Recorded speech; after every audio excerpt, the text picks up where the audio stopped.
What's up, guys? For the final chapter of our history course this year, Why Events in the Middle East Mattered, I'm going to be putting together a series of video lectures of about 10 to 15 minutes in length, just as a way, an alternative way to delivering the information to you in a way that is different than what we would ordinarily do in a classroom setting with textbook readings and worksheets and activities and stuff. Um, like I said, these videos will be short. It'll come with associated activities and worksheets. Um, so I don't know. This is going to be fun for me, I think, just to do this. It'll also help me sort of condense my thoughts, consolidate my thoughts into a short, 10 to 15 minute video package. I've always wanted to do this. I don't have a lot of notes. I just have like a few things I want to say, but I'm mostly going off of the stuff in my head and sort of speaking off the cuff because I think that's probably a more effective way to do this. So the first video lecture today is going to be about the what we call today the Islamic Republic of Iran. So I'm going to give a little bit of background information about Iran, about the Iranian people, the culture, ancient Persia. I mean, I'm not going to go into ancient Persia. I'm just going to talk about, um, how that was the prologue for all this. But we're going to go into World War II a little bit, the importance of natural resources like oil, and then the political situation in Iran in the Cold War era. And I'll finish with a little bit about where Iran is today, although it's not that important for the history syllabus, so to speak.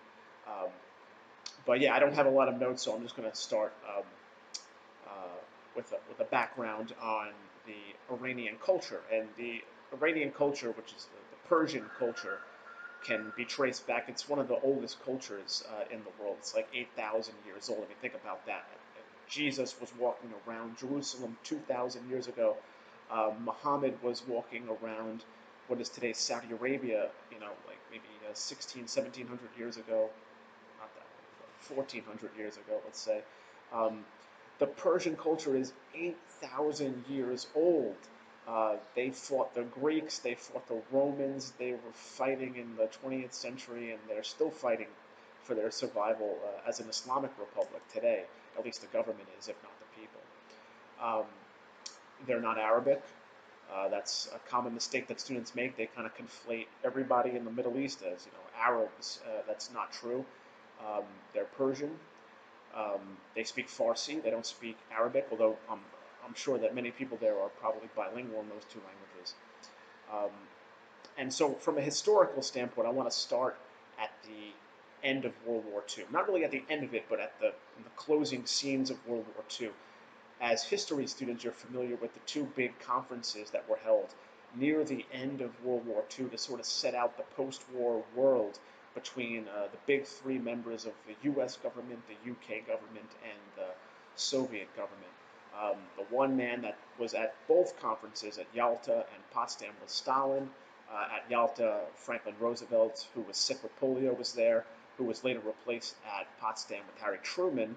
And um, Winston Churchill, who was at Yalta, lost elections, if you can believe that, after the war, and the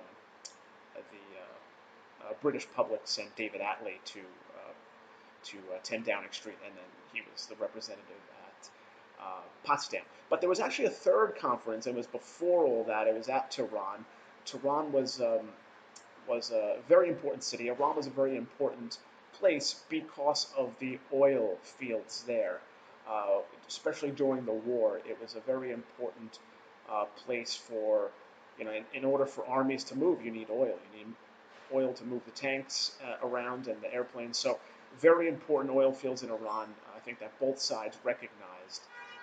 And then after the war was over, there was a bit of a jostling between the British and the Russians as to who would control Iran. I'm not going to go too much into that. By the way, I'm going to be putting links at the bottom of this video afterwards, so you can check some of the facts I'm talking about right now, so you can fact check me and read a little bit more into some of the more important details here.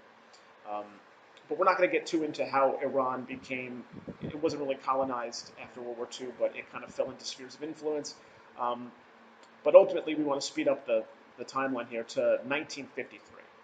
In 1953, they had democratic elections in Iran, and the people of Iran elected Mohammad Mossadegh. Actually, he might have been elected a year or two before that. It might have been 51. And Mohammad Mossadegh was not a communist, but he believed in some socialist programs such as nationalizing Iran's oil fields. The oil field was controlled mostly by a British company called British Petroleum, we know today as BP. And they were taking a lot of oil out of the ground. Iran wasn't getting a lot of money out of the deal. And so Mossadegh was elected, and he wanted to nationalize the oil, to put the profits back into the coffers of the Iran treasury, to get the Iranian people benefiting off the oil, other than just foreign corporations. So, of course, for BP, this was unacceptable for them. You know, this was a challenge to their corporate profit making, and this was a challenge really to the British and to the Americans as well, who were allied with the British after World War II, as well as through the war. So, with a CIA operation called Operation Ajax, you can look that up too. It was led by a man by the name of Kermit Roosevelt, who was President Teddy Roosevelt's son, not Franklin Roosevelt. Teddy Roosevelt was a cousin relation of Franklin Roosevelt, but Teddy Roosevelt was the president around the turn of the century in 1900, whereas Franklin Roosevelt was the president during World War II. But Teddy Roosevelt's son, Kermit Roosevelt, led Operation Ajax, which was essentially a propaganda campaign in Iran that spoke very poorly of Ayatollah, jumping ahead of the gun here, spoke very poorly of Mohammad Mossadegh, and trashed his reputation and all this stuff. You can look up the operation yourself. I'm not going to get too much into it, as I'm at the 7-minute mark already of this video.